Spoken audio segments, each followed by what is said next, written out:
And now, it's time for another Dice Tower review with Tom Vasel. Gravwell, Gravwell, Gravwell. The reason this game just kept being mentioned and mentioned and mentioned. Why was it mentioned? Because it had a unique mechanism. How does this game work? You're escaping from a black hole, flying your spaceship out. The first one out is the winner. It's a race, but this race has you using gravity of nearby ships to move. Now that sounds very complicated, and in real life, from what I understand, it is quite complex. Gravwell is not a complex game. Let's take a look at this Cryptozoic board game with this somewhat nondescript box, but it does say Escape from the Ninth Dimension. Now that's pretty exciting. See, I have a hard time. I watched a video on the 10 dimensions, and I can't get past dimension 7 in my understanding of dimensions, but at least if I ever get to the 9th dimension, I now know how to escape from it.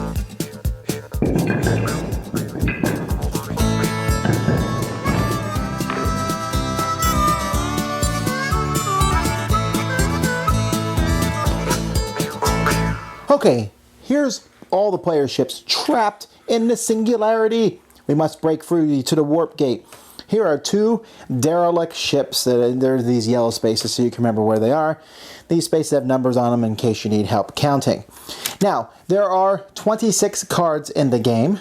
You're going to place these cards out in piles of 2. One card face down, no one knows what that is. The other card face up on top of it. And you'll have 3 piles for each player in the game. So if we're playing the full complement of players, which is 4 players, we put out 12 piles like this. You'll notice that each of these piles has an element on it, like, for example, plutonium here and vanadium. Well, I would have picked vasilium, but anyhow, each of these has a different letter of the alphabet. There's 26, so 1 for each letter of the alphabet. And then they have numbers on them, and then there's 3 different types. There is standard fuel cards, that's these yellows. There is repulsors, that's the purples, and then there is tractor beams, which are these blue ones here. They also have symbols. In this instance, 2 cards are not going to be in this round. Each player is also given an emergency stop that they will be able to use once per round. At the beginning of the game, the youngest player is going to take a pair of these cards. So let's say he takes this, and then he also gets the other card and adds them both to his hand. And players are going to do that from youngest to oldest and continue to do that until each player has a handful of 6 cards. Then the game begins. Each phase of the round, there will be 6 phases, and you can see we keep track of the rounds here.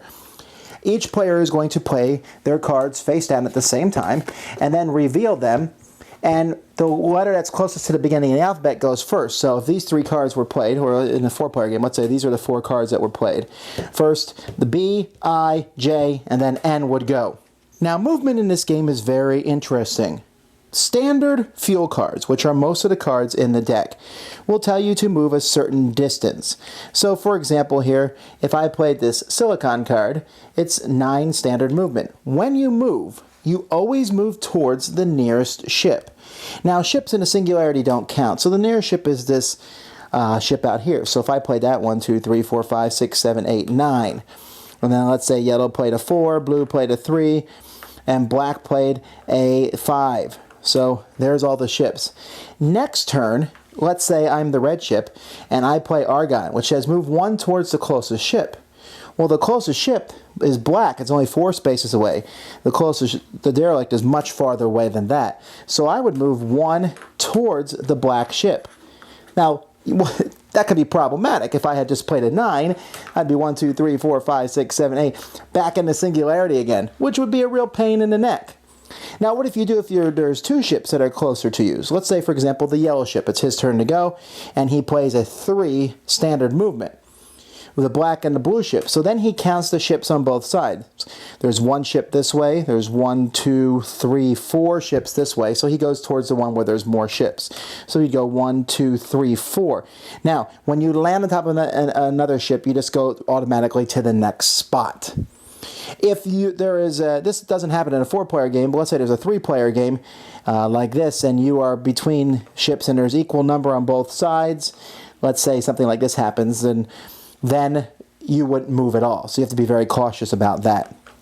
You say, well, how does that derelict ship move? Well, there's also a tractor beam card, and when you play one of those cards, like for example this Jacarium card here, you pull all ships towards you 2 spaces, and you start with the ones that are closest to you, etc. And so these ships will be moving around the board.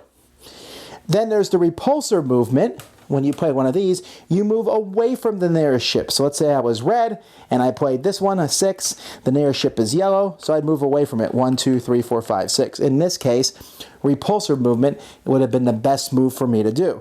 Now, next turn, I got to figure out what to do because the closest ship is yellow, and I don't want to have to fly back again. Now, when you play your card, if you realize suddenly that was a really bad card to play, you can turn your emergency stop card over and cancel your movement. But you can only do that for one of your 6 cards that you play.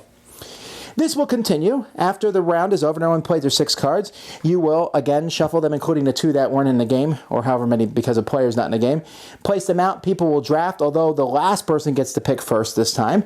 And you keep doing this until one person finally gets to the warp gate. That person wins. Or until 6 rounds have passed, and then whoever's closest to the warp gate wins. I don't think that will happen very often. I think somebody will escape. Many people told me that the mechanisms in this game are unique, and now that I played it, that's certainly true. Basically, you move towards the nearest thing. I feel like I've seen this in a game once before in my life, but it's not that strong of a feeling, so we're going to say it's unique to this game. It is interesting. I like the drafting of cards. That, of course, is cool, and I like the way they are. Now, on the board itself, there is a little chart that they have on both sides of the board, and you can see here that this shows you all the letters from A to Z and kind of how powerful the cards are and what type they are, and it gives you a thing. This is not very useful to me because it doesn't tell me any numbers next to them, but it is an interesting thing. I don't know how they came up with the spread of regular cards, repulsor cards, and tractor beam cards. But it is fun. But I'll tell you what, when you're drafting, you think about this. That A card can be pretty important because sometimes you really want to go first to be able to move towards the nearest ship, because if you go last, you have no idea where the nearest ship will be at that point because all the other ships have moved. If you're good at memorizing, obviously you can figure out what cards people have taken, what cards have been played, what cards haven't been played. I'm not that good. I just always try to think, what's the best move for me to make this turn? Tractor beam cards, but I call them jerk cards. People pull you towards them. Those are unavoidable, but knowing when to play your emergency stop is a big deal. Because you might say, oh, I don't want to move 3 spots back to the singularity. That might be better than 10, you know. So when to play it, and I think most games, you'll end up playing it most rounds. One of your 6 cards, you'll probably want to cancel 2 of them. But I think it's an interesting back and forth. I consider this a filler game. It's light. It seems complex and cool and neat, but it's a 30-minute game. Let's go, boom, boom, boom, boom, boom, let's race around. And I think that's a good thing because I think when it's over, I'm like, that was fun. But had it been 10, 20 minutes longer, I'd have been like, all right, come on, this is the same thing over and over again. Because it is the same thing over and over again. I'm not trying to down the game at all, though. It's interesting. It's thematic. It's a strong theme. It's really easy to teach people. I think a lot of people are going to enjoy this. I might have picked a more cool box cover, a black hole. Well, I guess that's a black hole, but I mean something that, I don't know, that might have splashed a little bit more. And when you first open and put it on a table, people look at it and go, wow, this is like a 1970s games where you're just flying things around a board. Well, kind of, but it does have a brand new, fresh mechanism. So it's interesting. And the derelict ships and using them to get to where you want to go, I like it because when you're done, you feel like you've outmaneuvered other people, or they outmaneuvered you.